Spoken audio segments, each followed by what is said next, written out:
5 August রাজনৈতিক পট পরিবর্তনের পর বাংলাদেশিদের চাপে ফেলার জন্য চিকিৎসা, ভ্রমণসহ অন্যান্য ক্ষেত্রে ভিসা সীমিত করে ভারত। কিন্তু এতে বেকায়দায় পড়েছে খোদ ভারতই। কেননা এরই মধ্যে বাংলাদেশিদের জন্য ভ্রমণ এবং চিকিৎসা সহ নানা প্রয়োজনে থাইল্যান্ড ও সিঙ্গাপুর হয়ে উঠেছে পছন্দের দেশ, যার ফলে ভারতে কমেছে বাংলাদেশি রোগী এবং পর্যটকের সংখ্যা।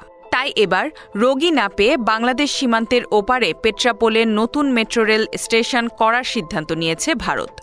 দেশটির কেন্দ্রীয় বন্দর, নৌপরিবহন ও জলপথ প্রতিমন্ত্রী শান্তনু ঠাকুর জানিয়েছেন, বাংলাদেশ সীমান্তের কাছাকাছি পেট্রাপোল থেকে পশ্চিমবঙ্গের মূল শহর কলকাতার সঙ্গে জুড়বে এই ট্রেন।